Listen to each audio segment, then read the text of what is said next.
In this video segment, we examine competitive advantage, and the way that we determine whether or not competitive advantage exists is by using this framework called the resource-based view and the VRIO framework. This is a theory refined and forwarded by Professor Jay Barney out of Ohio State University. In examining whether or not you have competitive advantage, and you certainly do want to have a competitive advantage to be successful, you first have to start with identifying that which you do especially well, or at least better than your competitors. And so you have to find a distinctive competence, which is something valuable that you would do better than your competitor. Hopefully there's something there in the organization, and you want to identify that item and leverage it for long-term gains.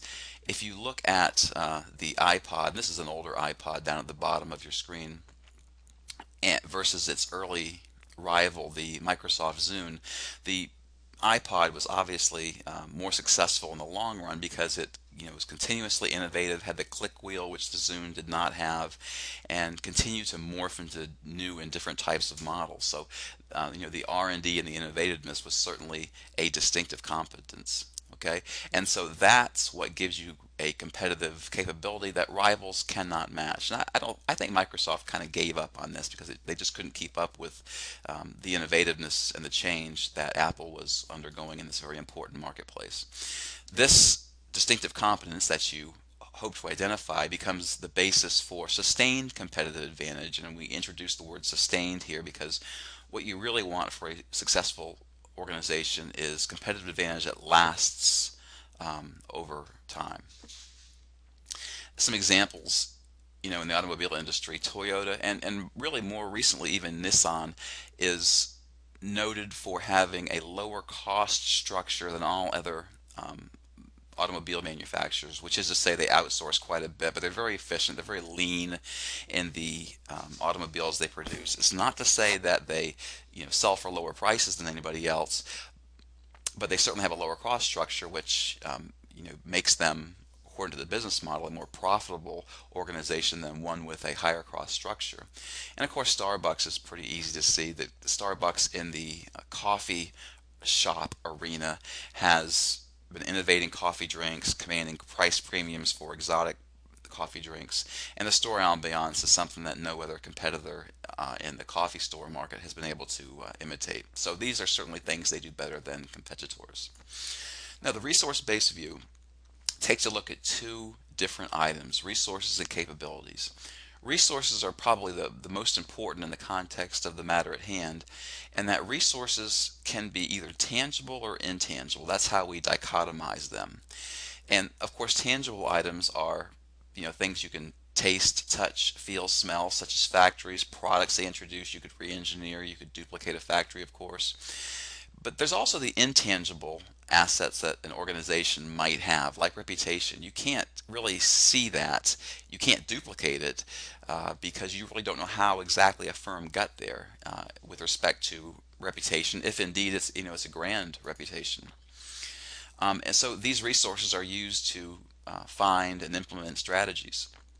Capabilities, which is the second part of this resource-based view, just simply says, does the organization have resources that allow it to exploit in the resource-based view way that which it has for long-term gain? In other words, is the organization marketing-wise, and does it have relationships with buyers, sellers, etc.?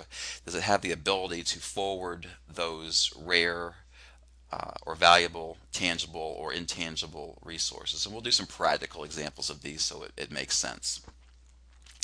Now, the resource-based view uses this acronym, and we'll explain exactly what that means.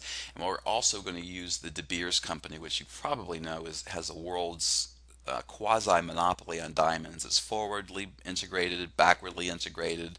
They own mining rights to many diamond mines in the world, mostly Africa. And so they're a very valuable company, in so much as that diamonds are valuable, and there's not that many places you can get them other than De Beers as a source. So, De Beers certainly is very valuable in that it has resources like diamond mines, diamond mine rights, etc. Rare, diamonds are certainly rare. That's our R part of the acronym. The I part is the imitable. Costly to imitate, probably impossible. If they have a monopoly on the diamond business forward and backward in the mines, it would be very, very difficult, or if not impossible, to imitate them. And so then therefore, if they have these three resources, and finally, if they are organized to take advantage of that which they have, in other words, build a business model and create a platform to deliver a product profitably, then they can expect to enjoy a long-term competitive advantage and long-term superior profits over time. And that's, again, theoretically where we want to get our organizations to. So applying this framework according to the acronym that we have at hand, we start with a molecule over here, and I actually think that's ibuprofen when it was first introduced back in the day. And so if your molecule, for example, um, or your marketing or your reputation is subject to each of these questions and it can answer yes, then you can determine whether or not you have a competitive advantage. And each of these questions, when you apply it to your resource or your matter at hand, your marketing, your molecule, whatever it might be, is it better than your competitors? And if the answer is yes, then you're probably in pretty good shape. And if it's not, you want to find a way to get there. So we start by applying this tool, and we start with the V for value, and we look at Walmart, who of course is very, very successful. Their low cost structure is what allows them to charge lower prices in many, but not all cases. And I just pick a firm with a reputation which allows it to charge more, much more than normal for a pair of blue jeans or a T-shirt, etc. So the theoretical part of this value is that does the resource available, does the resource that's available let the firm exploit a opportunity or neutralize a threat? And in the case of Walmart, both is true. Its low cost structure allows it to reach price conscious consumers if they want to, and they do. But at the same time, it also, during the recession or double dip recession, whichever you want to consider the state of the economy that we're currently in, and now this is late 2011 as I speak, you know, the threat of the economy is pulling more and more people into lower priced stores such as Walmart. So they're continuing to do very, very well. In the case of Hollister's reputation, uh, it allows them to charge more per pair of blue jeans or per jacket. So it's allowing it to charge more per item. That's an increase in revenues. So that's also something that helps the business model in terms of bottom line profits. Hollister, for example, $99 for their fall offerings of jackets to teenagers or younger college students. They can get away with that. Target cannot. Their skinny jeans are exceptionally expensive against some of the other competitors, indirect competitors, for which you could buy blue jeans. So we skip to the second part of the acronym, which is that of rarity.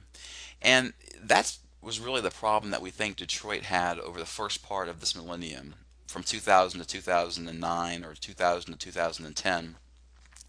If you look at mid-size sedans, which are noted here, the Focus, the Aveo, the Sebring, if you think about it, there's really very little to differentiate these automobiles from each other. They look very similar. They have very similar creature comforts, and GM Pontiac, I used to have a picture up here on this, and when I taught this in prior semesters, if you think about it, GM Pontiac thought about it quite a bit, and they couldn't find a way to get to rarity or differentiation. And as you probably know, less than 12 months ago, GM Pontiac just pulled their line completely off the market. They no longer exist, which probably had something to do with the value of or the issue of rarity. They just couldn't really differentiate themselves and didn't think that it would be profitable going forward to try to do so. So, the problem is here, if your resource is not rare, and it really wasn't for, Detroit for 10, if not 20 years, then what we call perfect competition sets in. And then there's no competitive advantage. In fact, what happened is that these brands or these automobile companies were offering interest-free financing for 6 years, which is a direct hit to the organization in terms of profits because they're eating the time value of money. Uh, Moreover, they're offering, one, two, $3,000 cash back per automobile sold. That comes off their bottom line too. That's not a very profitable way to run business. So that's what happens when perfect competition sets in, and that happens when you have a product that's not necessarily rare in comparison to some of the others. So you have to be rare enough or differentiated enough so that perfect competition doesn't set in and you don't have this problem.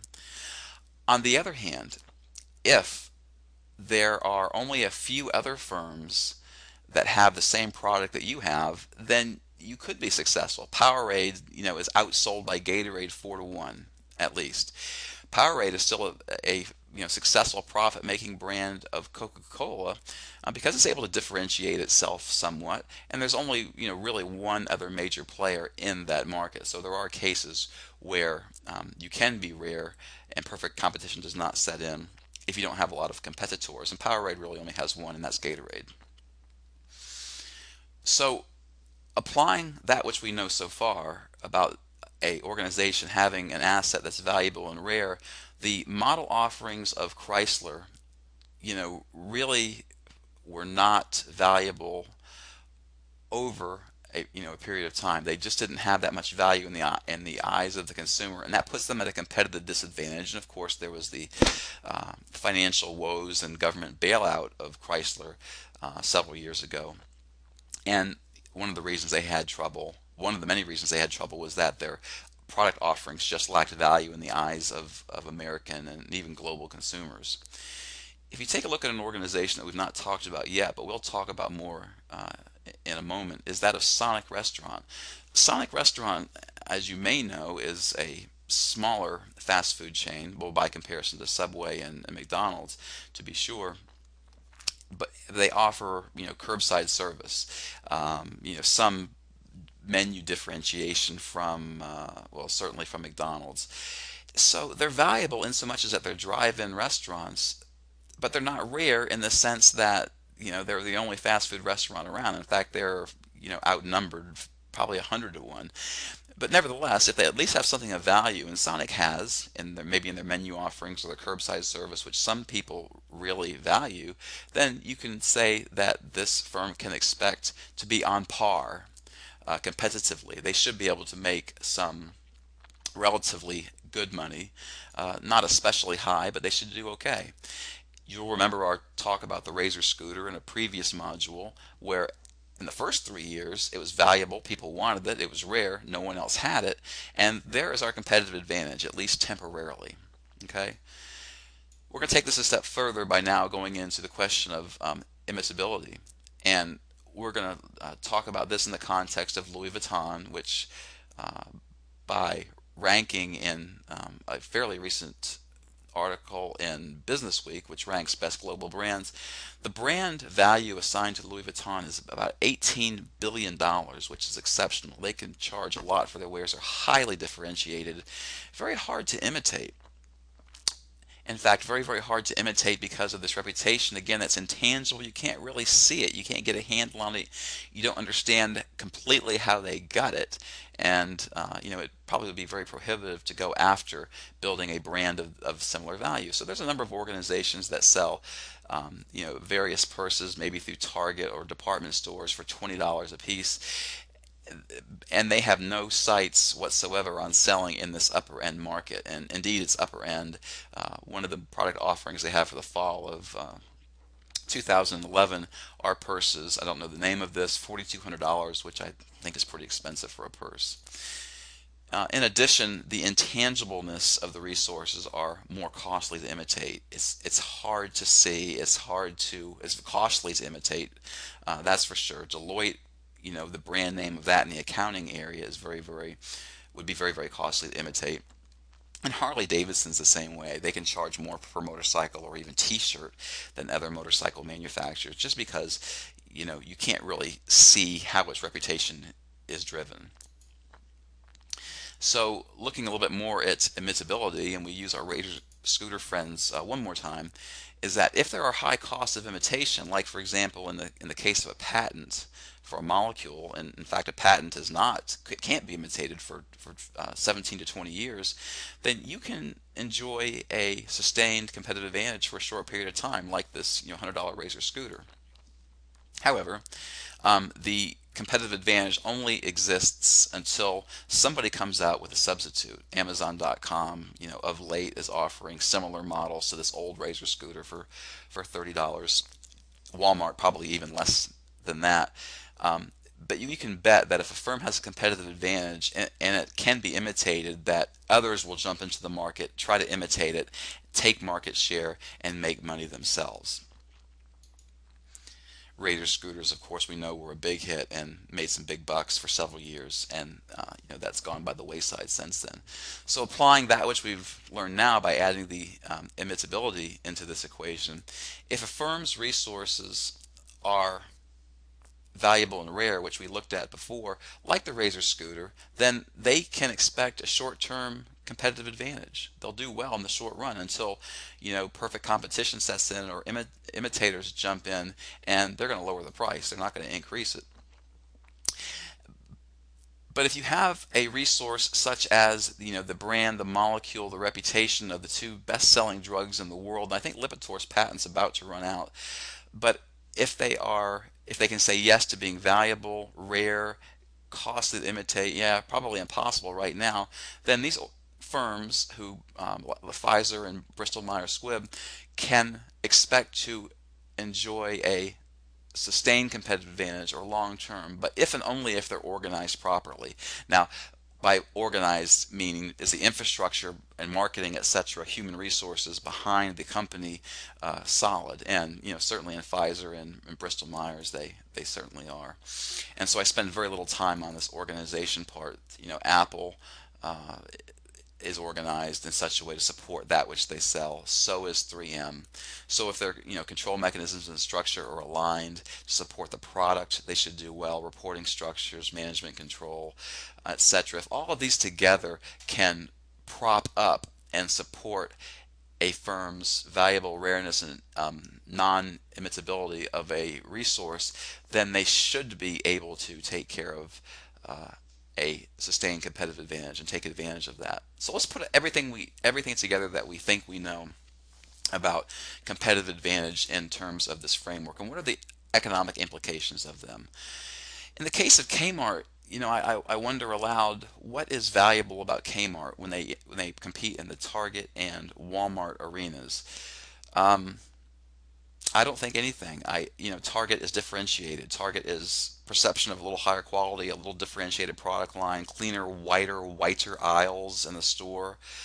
Walmart is a little bit different in that they're, more no frills, but the perception of lower price. What does Kmart have to offer in the context of those two? And I can't see anything of value yet, which would put competitively Kmart at a disadvantage, and their economic implications would be that they would have below normal returns, and indeed Kmart is still under bankruptcy protection. We go back to Sonic having some value because they have a differentiated product line with curbside takeout, eat in the car, menu items that are somewhat differentiated. You could expect a company like this at least to be on par competitively to other smaller fast food eateries, and therefore you could expect economically they'll do okay. Okay, going back one last time to our friends the scooter, they are going to have a temporary advantage over competitors, or a temporary advantage over no one, since no one competed against them the first 3 years, and they're going to do well in the short term. And this class is really about getting to the long term. How can we make this work for a long time? Valuable, the brand, yes. Rare, certainly. McDonald's, more stores than anyone else. Costly to imitate, probably impossible, because this is one of the top brands in the world.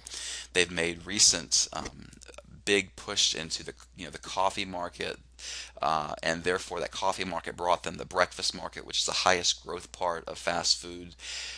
So McDonald's has enjoyed all three parts of this acronym which they could answer yes to, which would give them sustained long-term competitive advantage, and then economically they should sustain or long-term above normal profits. And indeed, McDonald's stock price has done better than most ever in the Dow 30 over many, many years, regardless of this up and downness we have in our economy and in our stock market.